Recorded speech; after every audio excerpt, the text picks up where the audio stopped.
Hello friends, आज हम जया एकादशी के बारे में जानेंगे। साल में आने वाली 24 एकादशी तिथियों में से जया एकादशी का सबसे ज़्यादा महत्व माना जाता है, जो इस साल 8 फरवरी को मनाई जाएगी। इस दिन भगवान विष्णु की पूजा की जाती है। माना जाता है कि इस दिन व्रत उपवास रखने से भूत प्रेत और पिशाच जैसे रूपों से मुक्ति मिल जाती है।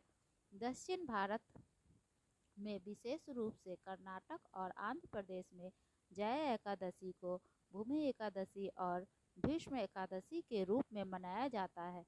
चलिए जानते हैं अब जया एकादशी व्रत की पौराणिक कथा। व्रत की पौराणिक कथा के अनुसार जया एकादशी व्रत की कथा के अनुसार एक बार स्वर्ग के देवता इंद्र देव की सभा में उत्सव चल रहा था, जिसमें सभी देवता और संत उपस्थित थे। इस उत्सव में उस दौरान गंधर्व गीत गा रहे थे, तो वही गंधर्व कन्या नृत्य कर रही थी। इन्हीं गंधर्वों में से एक माल्यवान नामक का गंधर्व था, जो बहुत ही मधुर गीत गाता था। वहीं गंधर्व कन्याओं में एक पुष्यवती नाम की रूपवान नृत्यांगना भी थी। जब इस उत्सव में पुष्यवती और माल्यवान की एक दूसरे पर नजर पड़ी, तो दोनों अपने शुद्ध बुद्ध खो बैठे, जिस कारण वह दोनों अपनी लय और ताल से भटक गए।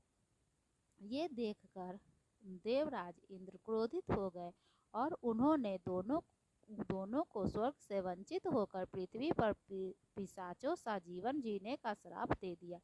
इंद्रदेव द्वारा दिए गए श्राप के प्रभाव से वह दोनों प्रेत योनि को प्राप्त हुए और इसके बाद हिमालय के पर्वत पर एक वृक्ष पर रहते हुए अनेक कष्ट भोगने पड़े।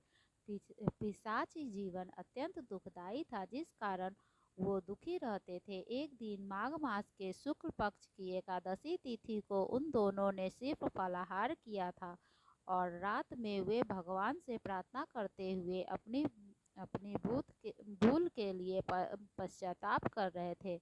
ठंड की वजह से उन दोनों की मृत्यु हो गई, क्योंकि उन्होंने जाने अनजाने में ही